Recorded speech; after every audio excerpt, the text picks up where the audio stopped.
Hello, hello, and welcome to another episode of Minority Reports. I'm your host, Mona Shaikh. We have a fantastic guest today. This guest is a hilarious comic. I've worked with him multiple times, and he has a phenomenal podcast called They Try to Bury Us. I mean, this guy's a rock star. Like, I'm amazed he even made time for me. Please. But welcome, Tamer, Kattan, man. I'm such a fan of yours. You know, Thanks, Mona. I'm a fan of yours, too. Thanks for the kind words. That's really nice. Anytime, man. Anytime. You're in New York City. You were saying you got COVID? Yeah, at the time I was living in Brooklyn. I'm on the Lower East Side now in Manhattan. Yeah. But at the time I was living in Brooklyn and taking the subway multiple times a day into the city. And then a lot of my shows were in the Village on McDougal Street. So every club was a cellar club, Sure. You know, in these really tight spaces where they invented the thumb as applause because they were waking up their neighbors instead of applause. That's where they invented this. Really? I did not know that. It was sort of like the beatniks. Wow. And during the Lenny Bruce times and prior and stuff, they started doing this stuff. I know that. And then now, and on top of taking the subway every day and working in cellar clubs, I work at a boxing gym part-time, and I was rapping in a famous boxing gym. So I was like rapping the hands of people visiting from Europe and Asia and all over. So, I mean, when did you get it? Did you get it like last November? Like, when did you get it? Oh, no. I got it like in end of February. Oh, wow. End of February, beginning of March. Which is when the government was coming out and shutting everything down. Yeah. So were you hospitalized for this? No, not at all. I think I was... It's funny. I mean, I do not blame the news for highlighting the most severe cases because that's what's supposed to be done. Yeah. People don't want to see they want to see what could happen to them. So I don't blame the news, but the majority of people I know that are in semi-decent shape, yes. Like I got it. It felt like food poisoning in the sense that something foreign was in my body for sure. And by foreign, I mean something I've never felt before. Human instinct is a real thing. Like it definitely, I felt like there was something in my body that didn't belong there in a way that you feel like food poisoning, you know?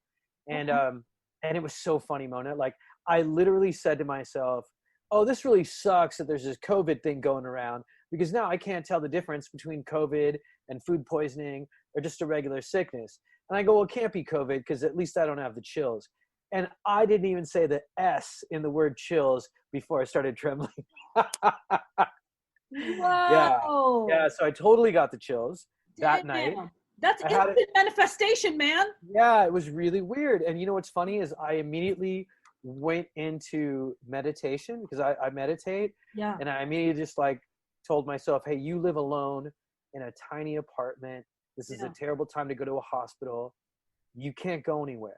Yeah. Which, as comedians without healthcare, I think a lot of us have that feeling all the time. Yes. You know, so the feeling that some of these people are having during COVID, that's how artists feel all the time. And a lot of people that America chooses to not take care of.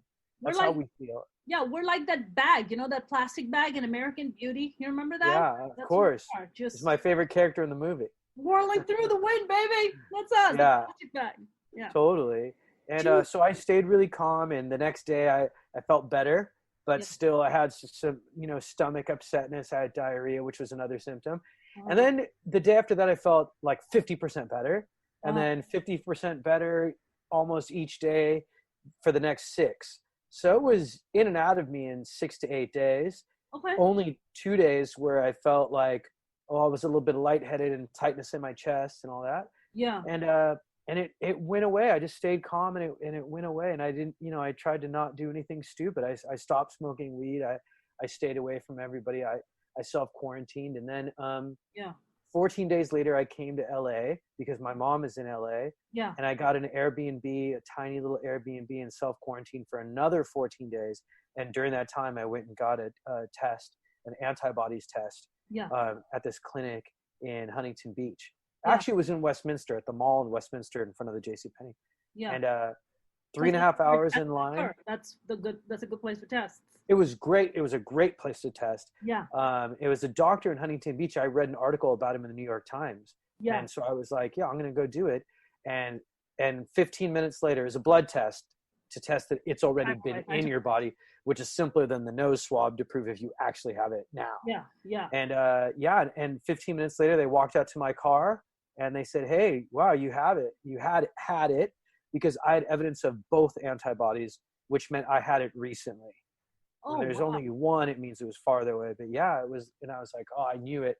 It wasn't even a shock to me. I was like, I knew I had it. It wasn't surprising. I have friends living in New York City, and they were like, look, if you live in New York City, you have had it or have it right now. I mean, probably. There's no way to escape it. Yeah, I totally agree with that. I think that's true. You know, it's interesting though. Like, I always wondered why things were the way that they were in New York and in America at the same time when we compare ourselves to Europe. And one of the things was the subway. Yeah. And it's a private company. They make tons of money off of taxpayers. Yep. And, you know, I go, why is it so filthy all the time? I guess it's just too big. But London's super clean. Paris is clean. Spain is clean. Every other major city, Barcelona, Madrid, all incredibly clean subways. And then when they realized that people were paying attention to the filth and that filth could be actually connected with death and wrongdoing. And then every day the subway was closed from 1 a.m. to 5 a.m. and they cleaned it. And they were the cleanest subways I've ever seen in my life. And I'm like, that was simple. Like, why couldn't we have done that before? I hope that they don't stop doing it now. I mean, look, I grew up in New York City. All the subways I remember are just gross, filthy. And the summers are brutal because you smell the pee that you never smelled in during the winter. You're just like, that's right.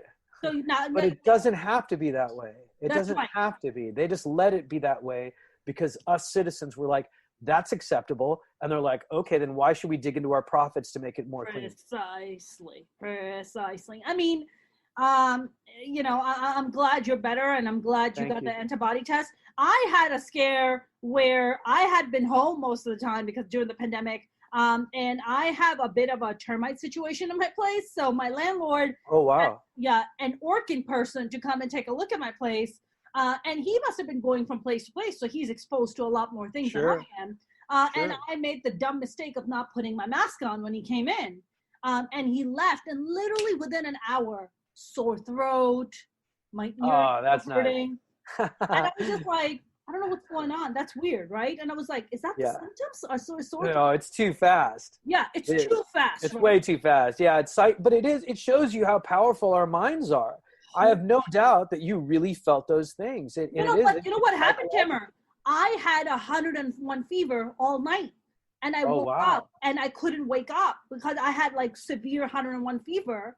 And I was like, holy shit, what am I going to do? So I got myself in an Uber, like covered myself up, got to an urgent care, and they tested me. They're like, do you have a fever? And I'm like, I don't think I have a fever. They're like, your fever is 102 right now.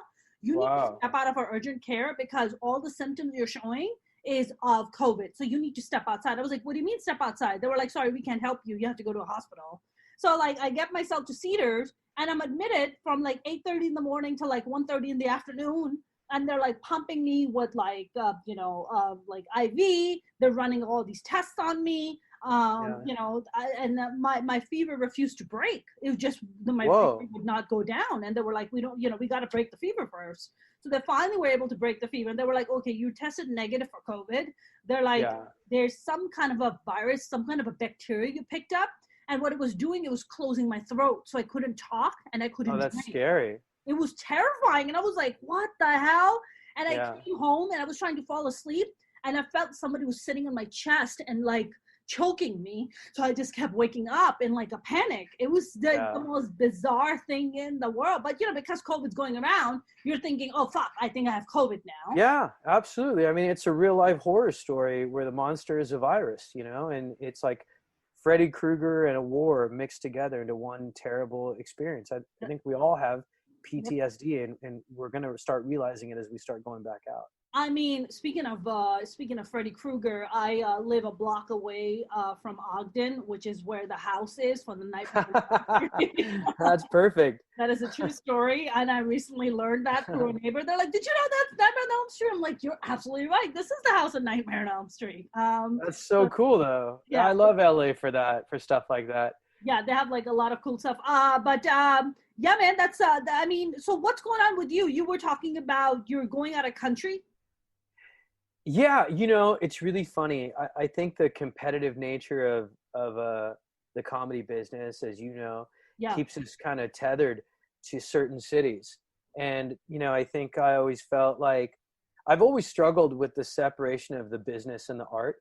Yeah. And I love the art of comedy very much, and like almost too much to not be offended by the industry sometimes. Yeah. Like I don't think that's a manager or an agent is a bad person or anything.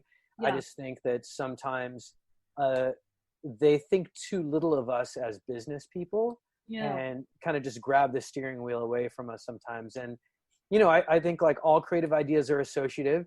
And if I'm at the point in my comedy where I know I'm funny. I don't think I have to prove that I'm funny, but I need to show how I'm different. And Yeah. if I'm going to be different, then why would I live the same place that every other person does? Yeah. At least for me, my creativity tends to come when I'm in a different environment than other people. Everybody has their own process. Yeah. And, I always said, I love LA and New York. And if I could have them both, Yeah. that would be my dream. Yeah. And I started looking into Barcelona, Yeah. and Barcelona is this incredibly European city, and it's got such a rich culture and one of the most punk rock communities. I think the Catalonians are insane, and there's a comedy scene there, enough of a comedy scene for me to keep developing comedy and write sitcoms and go the way of Hemingway and Yeah. and see if I can do something special. So I've taken like a teaching certification courses during COVID, Okay. and I'm going to get certified to teach English as a foreign language. So I can do that from home as well as write from home and have a little bit of an income. And then that way I can also use a student visa and be able to work in Europe. Yeah. So yeah, I think that's what I'm going to do after this. It's my 50th birthday is coming up, Oh, yeah. which is, When's your yeah, birthday? October 20th. Oh, wow. Very cool. Yeah, Happy that's the advanced other, birthday, my friend. well, thank you very much. Yeah, it's another thing the industry tells us to not talk about, but like, Yeah. fuck that, it's silly. So yeah, I'm going to be 50 and it's a big deal, I think. I thought you were So like I'm going to, 39, Tamer. oh, thank you. Thanks a lot. I have my mom's genes. She doesn't look her age at all. So I'm No, she really doesn't. Your mom is fabulous. I have met her. And she's amazing. Oh, thanks, man. She loved you. She's pretty cool. She's a pretty cool gal. I like her a Uh, lot. No, I mean, dude, Thanks a lot. that sounds amazing. That you're gonna go Thank out to you. Spain and do your thing. I have to ask this: is this for a girl that you're doing this? No, believe it or not, no, it was really for me. I did meet someone during COVID, and Yeah. who's a great girl, and we have a ton in common. Yeah. She's coming with, Oh, and that's fantastic. I was shocked. Is she in America? Is she from Spain? No, that's the thing. She's Swedish, Okay. and oddly, like I lived in Sweden for 6 years, and she lived in Egypt for 2. So we have so much in common, and she also does a job where she can be a digital nomad. That's Yeah. a new phrase I discovered recently. Yeah. And she just graduated. She's 42, but she just went back to school for something different. Yeah. And she now she's learning how to develop apps and build sites, and she's at the interning stage of her career. So hopefully we think by the time we get to Barcelona, she'll be able to do some work online as well. Yeah. If not, it's such a busy city in terms of tourism and other things. And she's super skilled in other ways with other things. So I don't think she's going to have a tough time getting a job. That's incredible. Good for you guys. That sounds Thanks amazing. a lot. It's interesting. You brought that point up. I've been alone here. I don't have any family in LA. All my family's in Dallas, and I just have like my neighbors that I'm really good friends with, and just a handful of friends who I haven't even able to see because of the pandemic. And I was really questioning the quality of life in Los Angeles. Yes. And the quality of life in America, period. Actually. Yes. Living 100%. Living in New York versus living in America. I know that everybody has this rah-rah thing that we talk about, that America is the greatest country in the world. Yeah. I feel like when it comes to the quality of life and when it comes to spending time with family and friends, I really don't think we have that quality. I agree. don't think we do. I mean, like, what is your experience? I mean, you're an only child. I have 4 older brothers, and I'm saying that. Yeah, no, listen, I've lived in 6-7 different countries. Yeah. Because before I was a comic, I worked in advertising as a brand strategist on global brands. So I lived in Dubai, Australia, London. And I remember when I was younger and a backpacker, I always thought, oh, it must be weird to be European and go home after you vacation in America going, oh, I'm not going back to the best country in the world. Yeah. And then I stopped feeling like I was going back to the best country in the world, uh, Trump, Yeah. during the Bush era, I And lost faith. upset. Bush, Yeah, Trump, and upset. Yeah. Exactly. yeah. I gained a lot of pride when Obama was in office, but it really have I told this to my mom. I said I can tolerate racism is something I've learned to tolerate. Prejudice is something I've learned to tolerate. But an unhealthy level of anti-intellectualism, like thinking that anybody has a background in science isn't worth listening to, and that this guy can just stand on stage and say dangerous things, and everybody from a greedy owner of Facebook to different outlets like Fox News. I don't even want to call them news. They're legally classified as an entertainment brand, so they can lie, by the way. Oh, so they're not. Yeah, they do that so that you can't sue them for lying. That's how often they lie. They've legally changed their classification to entertainment instead of news. Definitely not entertaining, tell you that much. Yeah, it's pretty crazy. And again, like I had a friend of mine who's like a lot of us comics are big on free speech, and so am I. I mean, I grew up rooting for the Indians, not the cowboys, and the robbers, not the cops. Like that's the way I always was. But you know what? This guy said, another comic said, dude, I can't believe you're such a hardcore left winger and all this stuff. I go, I'm not. Right. And he goes, I told him that's not who you come across to me as. I'm not at all. I'm very much in the middle. I have a Muslim dad and a Jewish mom, so I'm all about the middle. You know what I mean? I've never been able to hate any side. Exactly. But I told him I can't be friends with you anymore, and he was like, why? And I said, because the stuff you post is really infuriating. He's like, oh, we can't have different opinions? And I'm, of course we can have a different opinion, but not when your opinion is that I deserve less than you. Right. Not when your opinion is that it's a racist leader who terrorizes people who look like me and my mother and immigrants and other minorities is a worthy leader. Then no, we can't be friends if that's your opinion. And not just a different opinion, an uninformed opinion, right? An opinion with no leg to stand on opinion, like a dumb fucking opinion. Like what kind of opinion are you backing exactly? It's inhumane. Yeah, it's totally inhumane.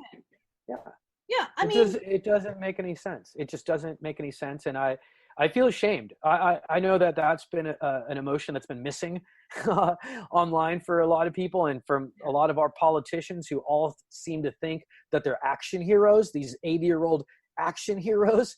I saw him walking down a ramp. It's so funny. Like Madonna at 40 looks amazing, and when she tried to be sexy, the media was like, ooh, act your age. But we can have Rambo 8. Are you kidding me? Exactly.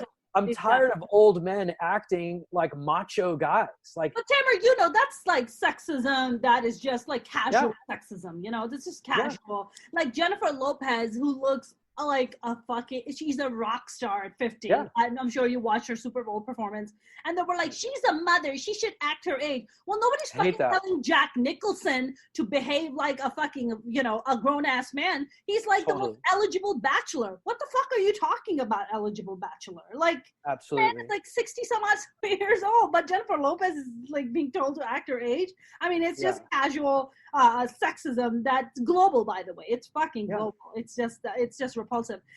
You were talking about that you've lived in so many different places, like your mom is Jewish and your dad's Muslim. You what age? Like, I moved from Pakistan at 15 to America. What age? Oh wow. Yeah. That's a tougher age. I moved when I was just 8. Oh wow. I think 15 must have been harder. Super hard. It was really hard. It was really tough. Yeah. So you're already your clay is starting to harden by 15. Precisely. Like, but you know what it is? Like, I don't know, and I want to ask you this. Did you go through like identity crisis at some point? Massive identity crisis. Tell me more. I mean, a lot of people think that racism towards Middle Eastern people started after 9/11, but as there's some people that think that, and I had to explain to some of my friends. I go, I used to watch the news like it was the weather, because if the news started saying bad things about Arabs, like gas prices are going up because of these damn Arabs, then the kids' parents would say, these goddamn Arabs, and then the kids would come to school and I get jumped. So I would watch the news like it was a weather check for my bullying. Yeah. If Arabs were in the news, I was going to get bullied. I was going to get picked on. Right. And then I grew up in a very predominantly Mexican neighborhood. I was really lucky when I got older. I started boxing LA, really right? In LA? In LA, yeah, in East LA too. I grew up in a very Mexican neighborhood, yeah. Wow. And I got into boxing at an early age, and it's a big sport in Mexico, and I love soccer because of being Egyptian, and so the Mexican kids really embraced me. So I felt like an adopted Mexican, but according to Judaism, if your mom's a Jew, you're a Jew, but according to Islam, if your dad's a Muslim, you're a Muslim. So I was just being pulled in all these different directions. Right. And then my grandmother's Greek, and the crazy part is that people on the Greek side, I look more Greek Orthodox. Yeah. So my grandmother. So literally, we had all three major religions in our family. Wow. Yeah, Greek Orthodox on my grandmother's, the Christian side of my grandmother, Jewish on my mom's, Sephardic Jews, and then Muslim on my dad's side. Wow. My ex-husband was Greek Orthodox. Wow. I got married very young. I moved to America at 15. I met him at 18. I was married at 22. I was divorced at 27. Wow. That's been my... Was he Greek or was he Greek Orthodox? No, he was Greek. Very Greek. Very Greek. That's funny. Yeah, very Greek. He was born in Greece, moved to America at 15, the way I did. Wow. He was born in this tiny island called Nisos, and then moved to Athens, and then moved to America. Wow. We met, and we were and then we were together for a long time. So I know quite a bit about Greek culture. That's so cool. Yeah, that's because great. I was married to a Greek man for a very long time. Like, he would take me to these Greek sermons for Easter. Easter is the biggest thing for Greek Orthodox. Yeah. So exactly. Yeah, exactly. And he would take me to the Greek church. We would go to the Greek church because of the sermon and everything. Did you go to Saint Sophia? Were you in LA? I was not in LA, in New York City. Oh, okay. I used to go to George Stephanopoulos' dad's church. That's awesome. Yeah, because his dad's a Greek priest. And I remember I would be sitting, so he'd be lighting the candles, and I would be sitting there listening to the sermon in Greek, and I would turn to him. I'm like, it's Greek to me. He was like, haha, very funny. Because it was all in Greek. My favorite thing I heard an old Greek man saying, he was sitting on a patio and he was playing with those prayer beads, and he's like, Tamer, you're from America, yeah? And I go, yeah, I'm from America. He's like, I don't know about America. And I go, why? He's like, we gave them Homer, they gave us Homer Simpson. Oh,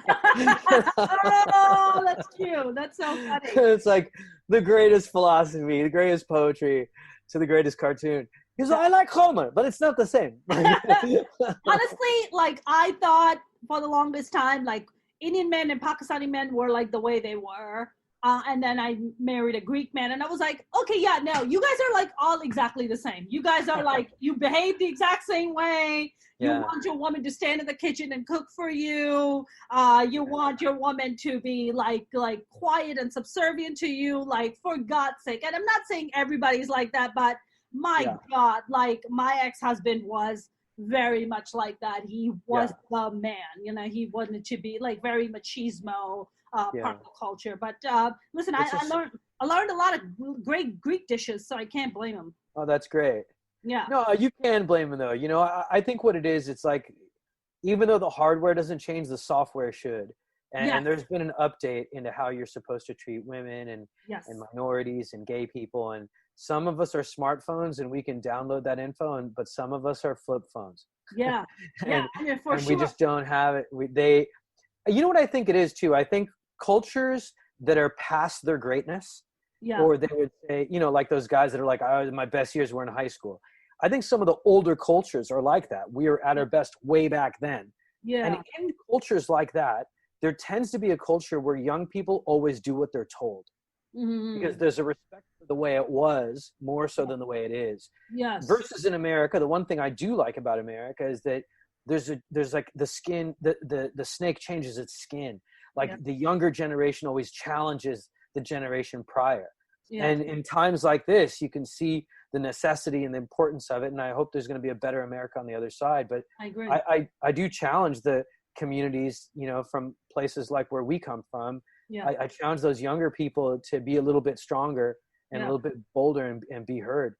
You know, that's so interesting you said that. So now with the revolution that we're in right now, which is a beautiful thing. I've been to like multiple marches. I went to the Pride and BLM march yesterday. It's awesome. Yeah, it's been pretty great, right? So, and I look at the reactions of like fellow like South Asians, right? Like Indians and Pakistanis. And some of them are like, I'm proud of you. I'm so glad you're going out and do that. And while other people were like, well, you know, I mean, we're minorities too, and like you know, people are racist against us too. I just don't see it. I got into actually this full blown argument with this Persian guy. I'm quarter Persian. My grandfather was Iranian, and so I was talking about how like I did this racism and misogyny panel with all like these female comics and stuff, and it went really well. And this Iranian guy wrote, "No thanks." He was like, "No thanks, I don't need to attend this." And I was like, why did you have the need to comment that? He was exactly. like, yeah, I was like, he's like, I don't play the victim, you know, I don't play the victim. There's no such thing as racism. He's like, you're anti-American if you talk about racism. Wow. Tamer, you know, as comics, that's all we need. That's all we need. He was asking for it. I screenshot his picture. I screenshot all the roasting that I was doing, and I posted it on my Facebook. And I was like, this guy believes he's fucking white. He thinks any talk of racism is anti-American. And then we all got together and grilled the shit out of him. And then he got on my page and started commenting. And I was like, you can comment whatever the fuck you want. He's like, what else am I supposed to check? I was forced to check white on application at work. And he worked for the Department of Justice, Tamer. What a huge statement. We're fighting. Listen to his mentality. I can only my identity is based on what the government tells me it is, and because there's not a box, I will be what they and that's what that guy is. He's like, it's like when you go to a hypnosis show, you go, oh, those are the dumbest people, the people that are most deeply hypnotized. Actually, dumbest isn't correct. I'm not trying to start a fight. It's the most suggestible people. Yeah. There are people that are open to suggestion more so than other people. And a lot of times those people are really insecure. Yeah. And a lot of times those people find messages like, you weren't wrong all this time. You weren't a failure for not studying hard. You weren't a failure for not trying until you had a family. You weren't a failure for believing in coal instead of believing in technology. Instead, hey, those brown people fucked it all up. That's right. And that message is a powerful message because it goes from, I feel like I am a collection of terrible decisions to, oh my God, I've actually been a hero all this time. Right. You know, and it's a lie. It's not the truth. It doesn't help that person anyway. And it's probably the most un-American thing I've ever seen a president do. Tamer, don't you think that in our cultures, you know, you being Egyptian and me being Pakistani, like I feel like we also have privileges, right? We are also in a privileged position to be able to travel. Yeah. I mean, we live in a, you know, well, I mean, that's kind of woke / slightly non-woke society versus what's happening in Egypt or versus what's happening in Pakistan. I mean, I guess societies are much further along here in that sense where we can even have these conversations. In Pakistan, I don't know what it's like in Egypt, but in Pakistan, I can't really have these conversations. People don't want to have these. I mean, it's so like far back where you're just like, how long is it going to take you to catch up? Like, how long is it going to be okay? Like, we were trying to have, the women in Pakistan got together and wanted to have a women's march, okay? Amazing. Older women were shaming, along with the men, the younger women, they were shaming them for walking in the streets for equal rights. Like, what the fuck, man? Yeah, just for equal rights? Like, that's where we're at. So, I don't know, like, how long do you think it would take, you know, I think about, like, Pakistan. I don't know what's happening in Egypt. I mean, have they had women's march in Egypt? I mean, Egypt to a massive... Yeah, they've had a lot of... Sisi is a militant leader now. Right. So I think that's been squashed, but he does seem to have a genuine love for the country. And one of the first things he did was organize a marathon. It's like, and had women jogging in it and stuff, which was, I know it sounds like a nothing, but it was actually kind of a big deal. Big deal in Egypt, you know, which is started to go backwards and more conservative when they had that, you know, Islamic Brotherhood president for a hot couple months. So yeah, it's changed, but I think you said a key word, which was take. You know, how long will this take? I think I don't think it's for us to ask permission. I think it's for us to take. It's time. And it's it's time for those older people to step away. Yes. And it's time for younger people to speak up and to not ask. It's time to take things. And I don't think and in America, I don't think we should wait for white people. It's funny, as I don't think white people are privileged the way I don't think an overwatered cactus is more rich. But like, I think people are better under stress. They become better, stronger. I feel privileged. Mm-hmm. I feel privileged that I've had a harder life than white people. I feel privileged that I was open to traveling and languages and meeting people from other cultures. It opened me up. I feel privileged over white people because being a smart person was something that was deeply respected in my household. Yeah. So I don't feel like they have any advantage over me in the business world. Yeah. In the art world, I've got the advantage. Mm-hmm. I've got the advantage, and I think a lot of us do. A lot of us immigrants and people that have had... Especially the times we live in today. 100%. In the 80s and the 90s, we didn't. Even in the early 2000s, we didn't. But now we do. I mean, it's our time. I don't know when you... how long have you been doing comedy for now, Tamer? It was 8 years in March. 8 years in March. I had my 8-year anniversary, yeah. Oh, wow. Okay. Congrats. It's amazing. Thank you. Thanks a lot. Before I got into comedy, I used to work on the trading floor in New York City. Okay. Holy shit. You would never think those things looking at me, right? Oh my God. You know what, Mona? I totally could see you. I could totally, you're a tough woman. I love that. I think that's so cool. Yeah. I was one of the only 4 women that worked on the trading floor. That's badass. That's so cool. Yeah, I mean, you know what it is? Like, I grew up with 4 older brothers. I always grew up around boys. I was never intimidated. It was never a thing. I don't get intimidated by guys because I grew up with so many men and so much testosterone. So that was never intimidating to me. I started off as an assistant, and then they promoted me to be an analyst, and I used to do really well for myself. And then I left it all for stability in comedy because I'm crazy. But after that, I started getting into acting, and I remember this one casting director. This is just telling you about the different times that we live in, that you're talking about the privilege of, hey, you know, it's a great time to be brown in entertainment. But there was a time when I was a stage actor in New York, and this casting director whose class I took, remember that show Ugly Betty? You remember that show? Oh yeah, of course. So it was really popular. Yeah, the casting director of Ugly Betty, I took his class, and I swear to God, Tamer, I sat in his class and we did the taping and audition, whatever.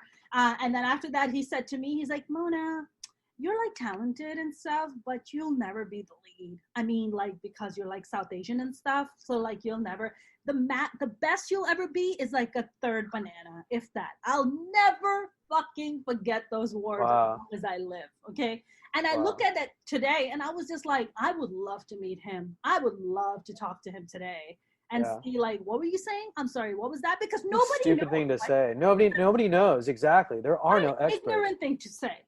Nobody Especially, knows how will evolve, you know? He's an expert on the business side. He has no idea how the art works. Exactly. He has no idea how the art works. And the business follows the art. It's not the other way around. That is correct. Good art doesn't follow business. Good business follows art. That is exactly that is exactly correct. Yeah, that guy's a moron. A total moron.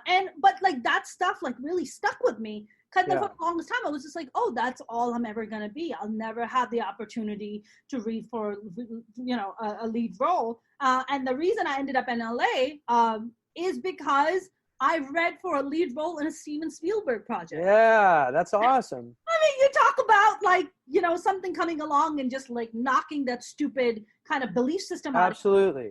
Everything happens for a reason. I like when stuff like that. Okay, that's a cliche statement, right? But I do believe in energy and flow. The way being able to catch the wind, being able to catch waves. I do think there's other forms of invisible energy that we can catch. And when that guy said that thing, and for that to happen immediately after, that's catching a wave. That's right.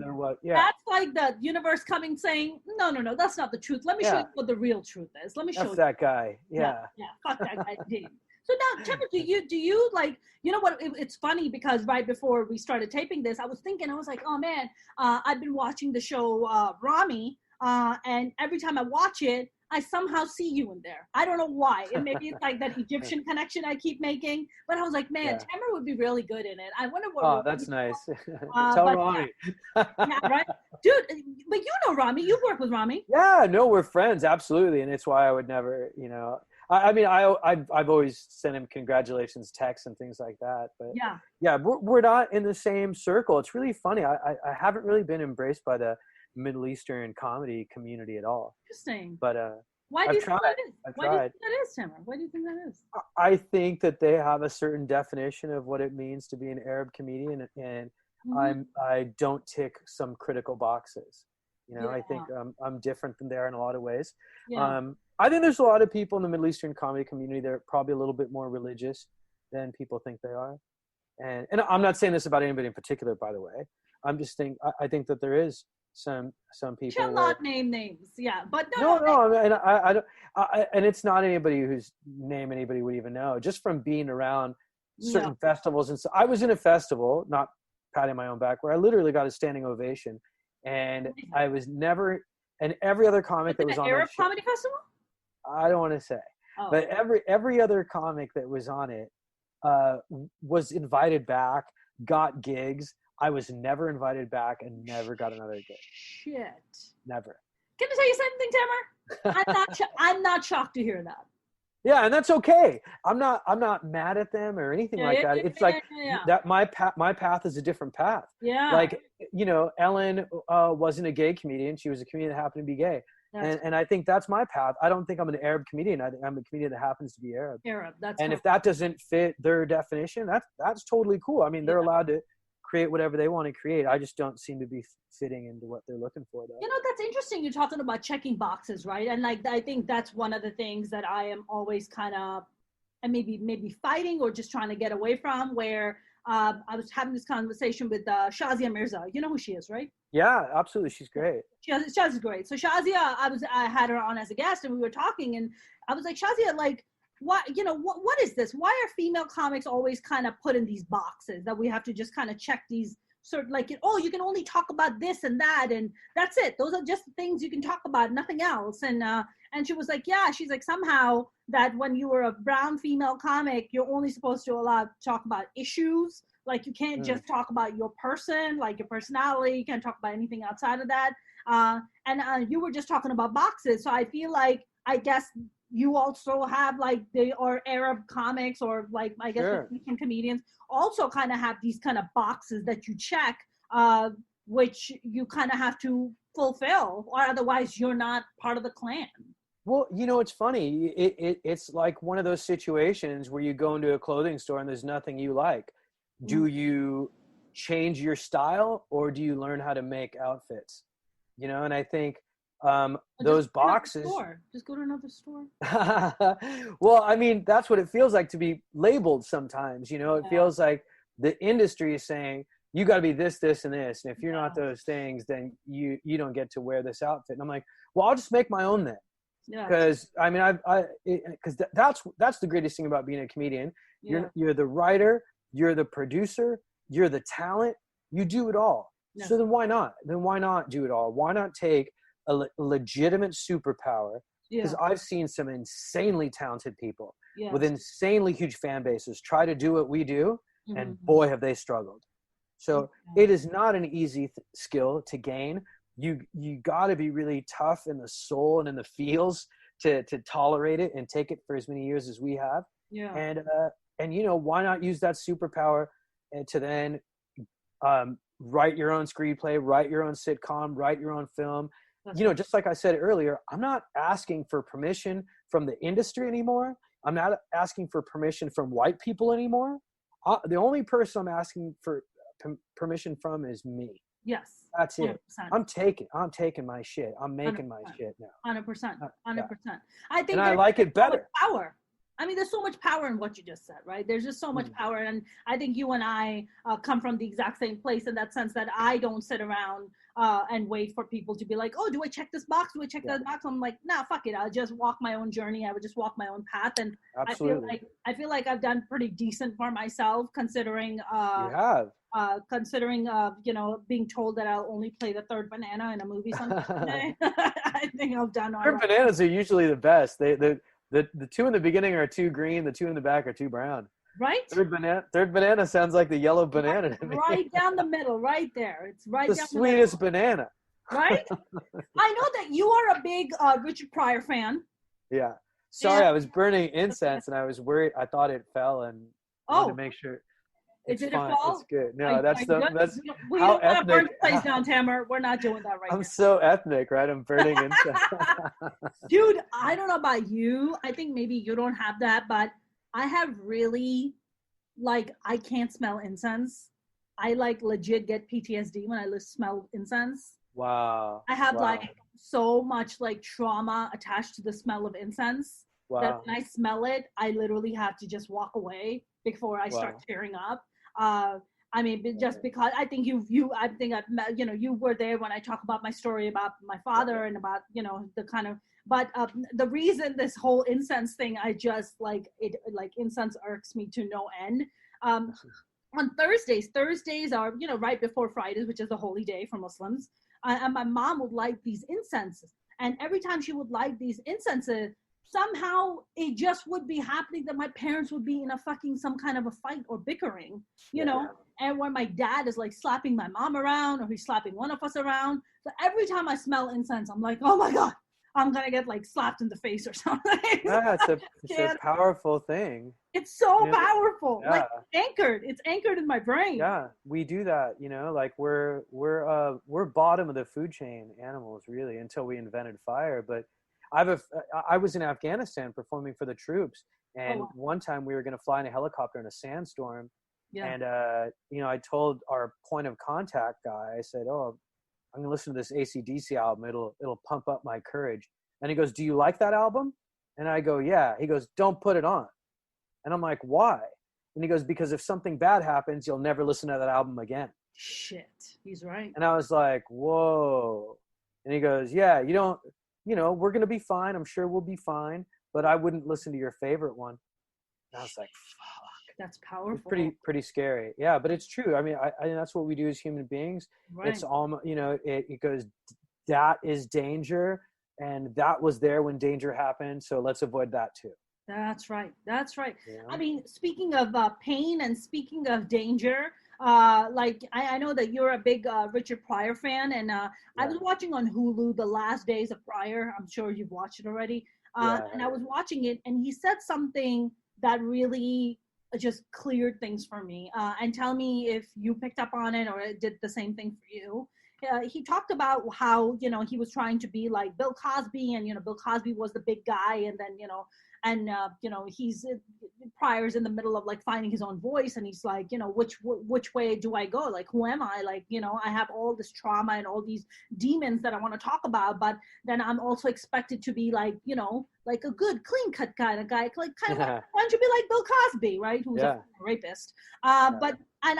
And then he said something that fucking just clicked in me. And he said, Bill Cosby wants to be liked by everybody. He's like, I want to be unliked. He's like, I want to be unlikable. Everybody wants to be likable. I want to be unlikable, because unlikable means I get to speak my truth. And if you like what you see, then you'll say, and if you don't, you can fucking leave. End of fucking story. But the irony is that's what made him so lovable. That's exactly because he was being it's honest. Honesty doesn't make people not like you. It makes. My therapist came to a show one time, and he said he looked at me after, because I was moving to New York, and he finally came to a show because he wasn't able to come to the show before until we kind of ended our working relationship. Yeah. And he said, I didn't expect this experience. I didn't expect it to be so cathartic watching you. And I said, how do you mean? He goes, listen, it's like we're an audience of domesticated dogs in warm homes with food and water and shelter, but we have to follow these rules. We have to wear a leash. And then he flipped up his tie. He goes, but you don't. You don't have an HR department as a comedian. And I felt like a dog watching a wolf. Wow. I could look at you and say, I am of you. And that's what it's like to be free. Even though I can't be that free anymore, boy, do I enjoy watching it. Wow. And I was like, whoa, so it's freedom. Right. Freedom is like a massively attractive thing for all of us, because we're trapped here and we don't know why we're here, and we don't know what's going to happen after, if anything happens after. And I think freedom is everything. I mean, Right. it shows that we're healthy, that we're strong, that we're in control, that Yep. we're living. The only thing we know is that being happy feels good. And, Yes. then maybe that should be something we should do, Yes, for sure. For So sure. For I me, think like just his like you, freedom.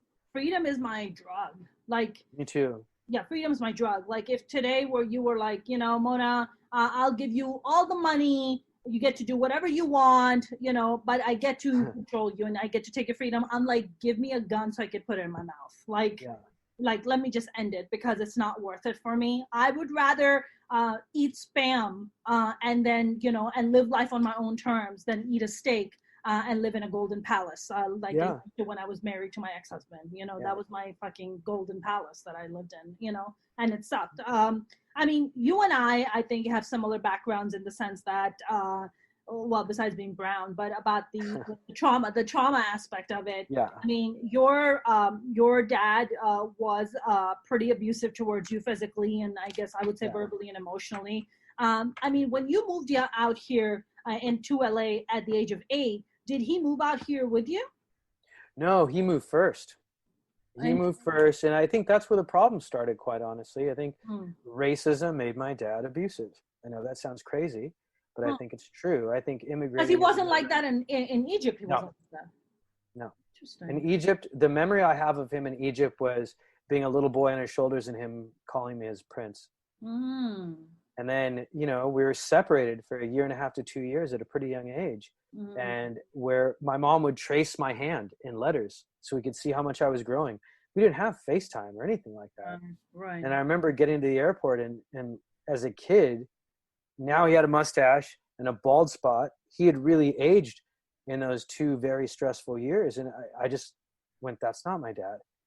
And then he wasn't. His temperament had changed. He was much more depressed, much more negative. There were people that flat out told him right to his face, we're not going to hire you because you're Muslim. And then one guy finally told him, we're not going to hire you because you're Muslim. And my dad stood up and stuck out his hand to shake his hand. And the guy just like looked up at my dad. He goes, why are you trying to shake my hand?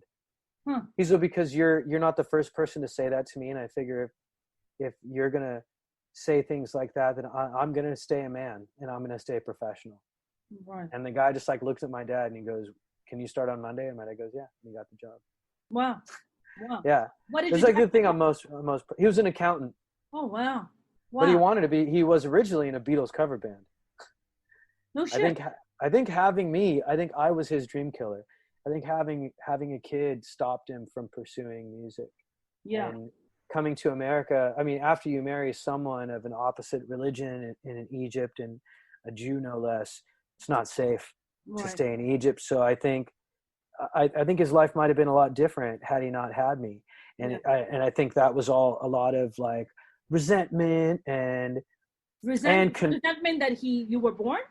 Yeah, probably. He probably had some resentment towards my birth, and then resentment towards America, because America wasn't what it promised to be, and the racism was at a pretty intense level, even back then. And I think he brought those frustrations home and didn't believe in therapy or have any other outlet. Mm-hmm. And then I think when you have this, hyperactive kid that probably had a little bit of ADD, HD and stuff, he probably just wanted to relax, and I just drove him crazy. So I think that's a lot of the anger, I think, comes from people probably being racist to him, was probably what turned him into an abusive man. Was he abusive not just towards you? Was he abusive towards your mom also? Or that's the craziest part. And the part that makes me respect him a little bit more than I probably would have is that he was always very decent to my mom. There's only like one time, I think, where it got physical, tense, where it was like there was a time where we thought maybe he was having an affair or something, and I was already in high school and I was a bodybuilder.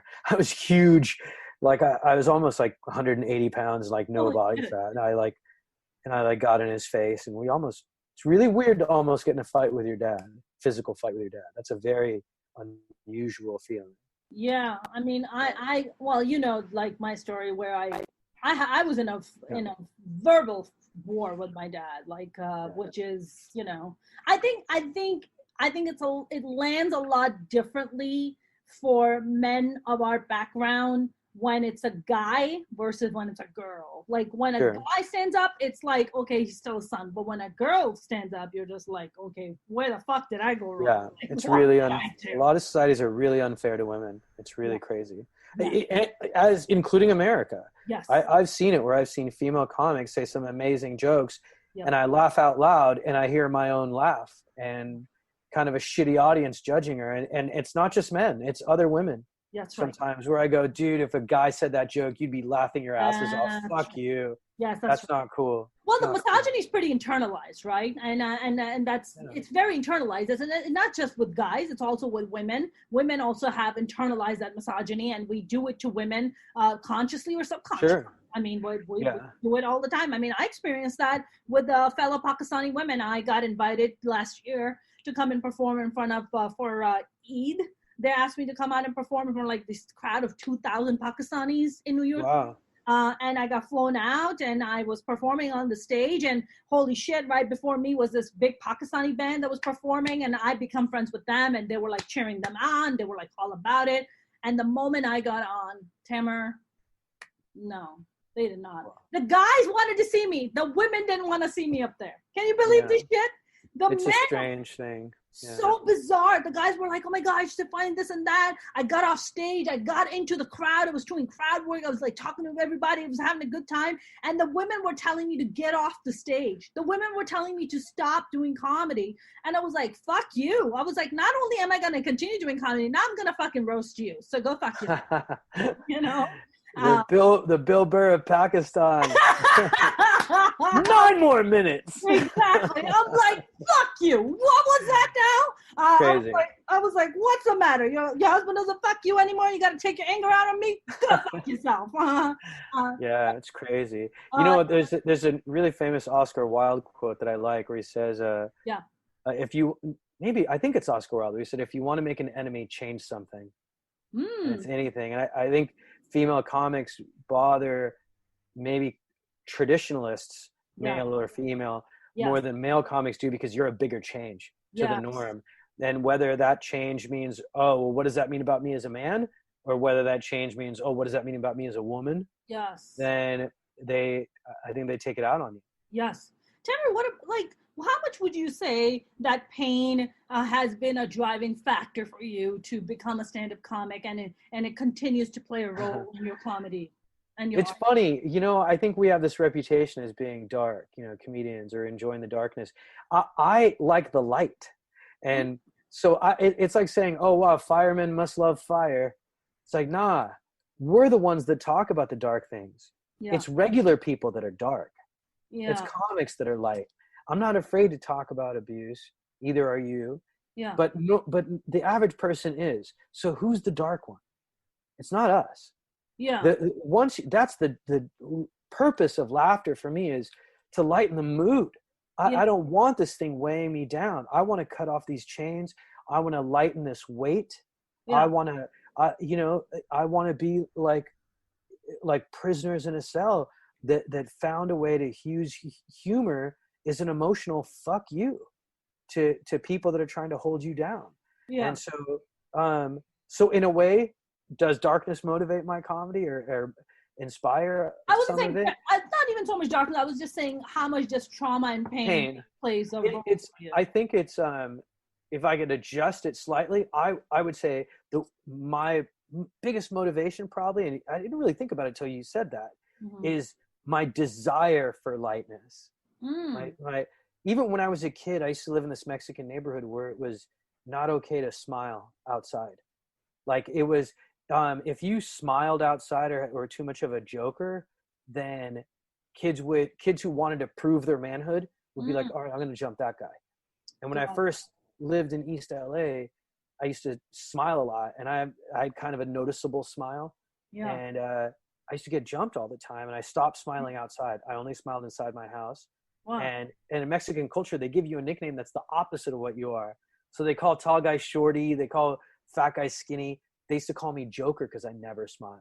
Wow. Never. Wow. And I think for a long time, I held my breath, emotionally held my breath. And I think now I'm free, I feel free. And because I feel free, I want to add lightness to some of those dark memories. And I want to take away some of that pain. And for some odd reason, I don't know why, physiologically, when other people laugh with me about things that have hurt me, it's the best painkiller in the world. Yeah, I agree. I mean, I agree. We're currently living in a time where there is this shift happening in stand-up comedy, which is we are talking about like the introduction of the PC culture and how it's affecting comedy. And I like to have these conversations with different comics about how the PC culture is affecting them and how it affects their art and their comedy. Do you think, in your opinion, what do you think PC culture is doing for comedy? It's funny. I know what the stereotypical answer is, that it's making it harder to be funny, and I call bullshit. Yeah. They're like, oh, they're ruining comedy, they're killing comedy. It's like, oh, really? Are they? Are you Lenny Bruce getting arrested for saying bad words? Are you George Carlin? Are you Richard Pryor? Yeah. Like, none of those people stop. Like, I mean. But people are getting their shows canceled. Just playing the devil's advocate. Like, people are getting their shows canceled. Like, people are getting canceled. Good. Fine. Yeah. Then James Brown straightened his hair and dressed gay in order to stop white men from being worried he was going to rape white women. And then he created his own style out of it. You know what I mean? Right. If there are barriers, then you push through those barriers. I'm sorry that a lot of comics don't seem to be familiar with barriers, but I think a lot of us are. Yes. And like, if society, that's all I know is barriers. Jesus. That's all I know too. And if society is deciding that it's going to make a change, then yeah, it's your job. It's your job as a comic to make a change. If you don't want to make a change, you don't have to. No one's forcing you to. They're not really saying they're taking away my freedom of speech. They're saying, how come they don't still like me when I say what I want to say? It's like, welcome to being a real comic. Yes. Welcome to being a real comic. Yes. That's what it fucking means. If 90% of the audience looks like you and you've enjoyed that privilege, yes, then guess what? This is what real comedy is like. Yeah. This is what real comedy is about. Yes. And you can, we're going through an evolution. We're going through a massive change. Yeah. And how quickly you change, when you change, if you change, is up to you. And whether or not people like you is up to them. You can't bitch about them having an impact on how you behave and simultaneously bitch on how they behave. What? You know what I'm saying? Like, they're saying they need to like whatever I say. Yeah. Yeah. Well, they're saying I had the right to say this before, and now I can't say it. I feel like no one's taking it away. Yeah, I feel like people like Bill Burr or like Joe Rogan, they have these massive followings, right? I mean, Jesus Christ, Joe Rogan just landed $100 million exclusive podcast deal with Spotify. That's the death of him, by the way. He's doing just fine. What was that? Yeah, I think that's the death of his podcast, by the way. The death of his podcast? It's just the hypocrisy. I think he's hurting his brand. He was always against that before, and Joe's always been a truth teller. And I just think it's a mistake for money that, what's he going to do with it? He's got plenty. I don't know why he would make a financial decision over an ethical or one that we can all use a little $100 million. I guess, yeah. I think, the rich get hungrier for more money. Yeah. It's just some people are financially obese, and I don't think he needed that. I would have rathered him maintained his integrity the way Chappelle did when he said no to the network when they wanted to change the Chappelle show. Yeah. And I don't think is it Spotify? Spotify, yeah. I don't think Spotify is going to damage Joe's brand in any way, but I think he owes it to his listeners to have some kind of explanation as to. I think Spotify is really ahead of the curve in a lot of the companies, in the sense that, I don't know if you know, but Spotify spent $600 million trying to acquire all these new podcasts like Joe Rogan and all the other ones. So wow. I think Spotify's like really ahead of the curve, and they know like that's the new frontier. Like podcasts. And they're Swedish. They're a Swedish company too. And I lived in Sweden for 6 years, and I like the way companies behave. They're better. I mean, corporations are still greedy, and putting power on people is like pouring water on gremlins. You know what I mean? Like they just turn into the monsters. But I think of all the corporate entities out there, I think Sweden's pretty good. I think they're pretty decent and pretty fair. They come from a social democracy. So I think there's a little bit more fairness in a Spotify than there would have been at an Apple Music. I just think he owes it to his audience to explain it, because it is still a big corporation.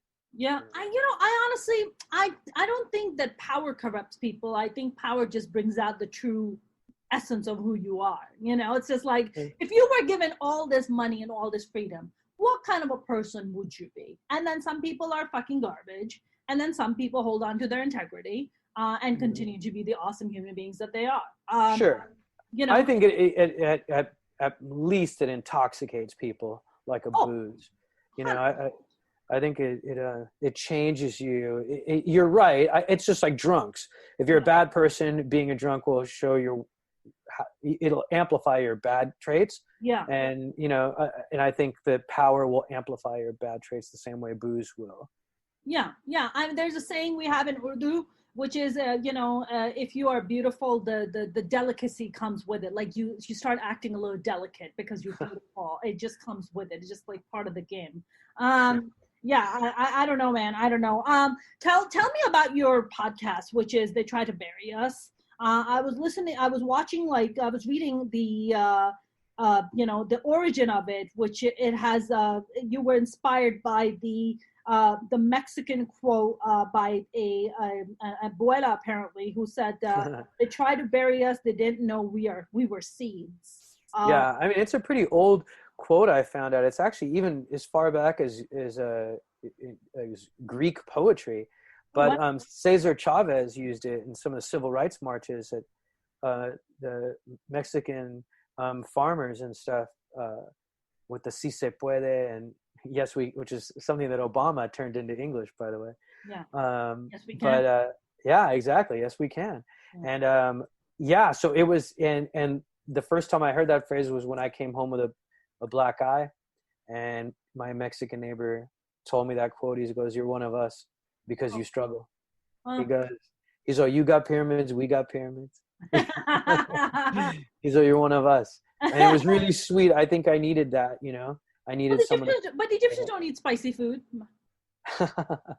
No, you're right. We don't really eat that much spicy food, but I mean, I do. Yeah, I think the Mexican culture is pretty similar to Indian Pakistani culture. Big family. Yeah. Let's say. Yeah, I agree. I think a lot of, yeah, that's true. Yeah, we're big on not pulling out. We're really big on it. It's probably, out of all my relatives, if you took a poll of other cultures besides Middle Eastern that they married into, Mexican would lead by far. Oh wow! Like I think like almost half, more than half of my relatives who've married outside of our birthplace married Mexican people. Which makes sense because LA has a massive Mexican population. Sure, it does, but I mean, it has a lot of other nationalities too, and they seem to have. But I think it's important to have certain things in common. Yeah. And I think now more than ever, you notice that, when people start talking, "Oh, I'm your friend just because my opinion's different." I'm going, yeah, but there's morality too. Morality. We can't have a different set of morals where you treat me worse than I treat you. And I think there's certain big things in common, like morality and respect for family and being there for each other. And I think those are important things to have in common. I think that the Mexican culture I have so much respect for them. The way they treated me as an immigrant. Yeah. I was like an immigrant within an immigrant population, and boy, did they treat me better than Americans did. Yeah. They treated me really well, and they knew, it's almost like they could feel what I felt. Yeah. And they went out of their way to say things like, "You're one of us," and "You're Mexican too," and all that stuff. It was really, you belong, really cool. like you belong. That is what I found out later in life is that the Maslow was wrong. The strongest human drive is a drive to belong. Yeah. Before food and shelter. Yeah. Even before food and shelter. Yes. And I think that they recognize that because they probably felt it. Yes. If I'm gonna loop it back to the point we were talking about. You were talking about when you got the standing ovation at a festival and you were not invited back to this place. Yeah. I personally think, and this is the same thing with us too, with South Asians also, there is this thing about identity that people don't want to get away from identity, even if they don't understand it, right? Yeah. So there's a comic, I'm not going to mention this person. This person got invited on a podcast, and they're Muslim, and they don't know much about Islam. They really don't. They haven't taken the time to study it, but they just know that they're Muslim because they want to hold on to the identity of being Muslim. Okay. Yeah. They know nothing about the history of Islam. They don't know what it's like. They don't know about the history of Prophet Muhammad and how Islam came into existence and all the rights it brought along, and how the people of Quraysh were fighting with each other. I know that because A, I want to read, and B, also I'm a big history buff, so I love reading history. This person went on a podcast and ate a giant dick, okay, because they didn't know their ass was a hole in the ground, okay?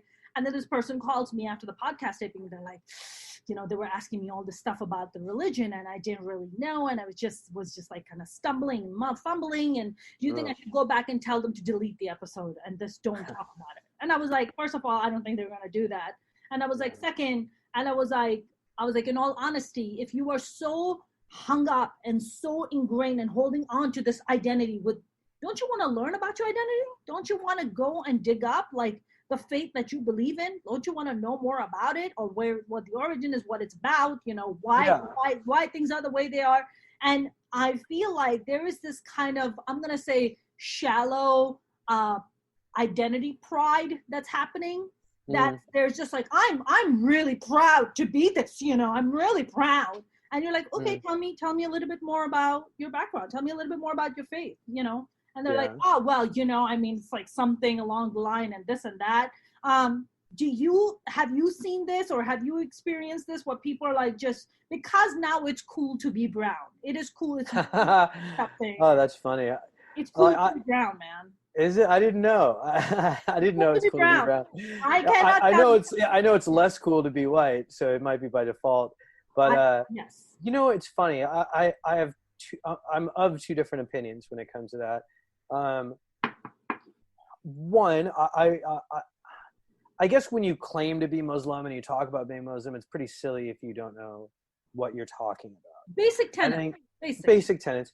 But then I look at Judaism and the flexibility where people are like, I'm culturally Jewish, but I'm not religious. Mm-hmm. And I think that's a reality. I think Islam has such a powerful presence in our lives that the idea of someone who identifies as Muslim but doesn't know much about it is super foreign. I'm not one of those people. Like I wouldn't call myself a Muslim if I didn't know some basic stuff about it. That's right. It doesn't really bother me, but here's what it does bother me when someone's not authentic. Mm-hmm. It does bother me. That's the part that bothered me too. Because absolutely. The person is like, oh, I'm such a rah-rah Muslim. And I'm like, totally. You don't fucking know the basic shit? Like, shut up. And I do, what I dislike even more than not knowing a certain amount of information is the hermit crabbing. Where these guys jump from this shell to that shell to this shell to that shell. Now I'm a little bit more this. Now I'm a little bit more that. It doesn't hurt me personally. It just makes me feel bad for them. Because especially as a creator, as a writer, he or she is so far away from their identity. If it was that game, getting warmer, getting when you go getting warmer, to finding your voice, is after you get off that podcast, I'd be like, ice cold, bro, ice cold. Yeah, exactly. Whether you are a Muslim or aren't a Muslim, the one thing I know is you don't know who you are. Right. And that's the message he really sent out. Yeah. He didn't, like, to me, I wouldn't have thought to myself, oh, that's a bad Muslim. I just thought to myself, this guy's pretending to be something he's not. And that's exactly what I thought. I didn't think about the bad Muslim. I just thought I was just like, you are on such this rah-rah thing, and then you can't back it up. Like that, to me, that inauthentic part is what really kind of bothers me. Yeah. Like, I think I saw once or twice, I might have had like a ping of jealousy where I was like, I can't believe this motherfucker's calling himself Muslim all of a sudden. I've seen guys who like aren't really Arab at all, and all of a sudden they're really leaning into it. And I'm like, what the fuck? And then I saw them perform, and I was like, I I don't feel bad anymore because you just can't fake it in comedy. You just can't do it. The collective intelligence of the room is it. They can see through people. That's and, right. So my jealousy immediately went away. Yeah. Honestly, it's not even about jealousy, because I'm just like, okay, no, there's nothing. Or frustration. You know? I think for me it was just the dishonesty part. Sure, and I get that. I totally get it. Yeah. I think it was just the dishonesty part where you walk around being all like religious and shit, and then totally. Hey, and listen, I mean, just like anything, Islam does not come easy. Yeah. You know, it's not an easy upbringing. It's not a lot of us have good stories. A lot of us have bad stories. You know, like Catholicism. You know, there's a lot of retired Catholics, as they say. Right. But I think it's especially hard when you feel like you've earned your stripes, for lack of a better phrase, or earn the right and the credibility to refer to yourself as Muslim, and then see someone go up there and just use it in such a hollow way. Yeah, it's upsetting. Yeah, I think that was the part that kind of upset me. But I guess I hope this person took the time to educate themselves and learn about it. I think for me, not that hard to learn the basics. Just Google it. I mean, it's just, it's 5 pillars. It's not like American podcast hosts are asking any real deep questions about the Quran. Right? We're just like, is that in the, I think a lot of people, I don't know how much you've kind of dug into this. I think a lot of people don't understand. Some people think that the hadiths come from the Quran. They don't. The hadiths came hundreds of years after Prophet Muhammad passed away. Hadiths came into existence because it was part of the Islamic law, because people wanted to know how Prophet Muhammad would have wanted us to live. And that's how hadiths came into existence, because of all the caliphates who ended up coming up with the hadiths. But a lot of Muslims don't even know that. They're like, oh, whatever the hadiths say. And so it's like, have you read some of the hadiths? Yo, they are gross. Like, some of the shit they talk about in hadiths, you're just like, there's no way this is in the Quran. There's just no way. It's just too sexual. It's great. Hey, man, you can tell. You can feel the fingerprint of man on the Bible, on the Quran, on the Torah. There are parts of it where you just go, wow, that's an absolute truth. And it's, if my heart could nod its head yes, there were moments in the Quran where my heart was nodding its head yes. The way that we're all equal, like the teeth of a comb. And that's why we pray that.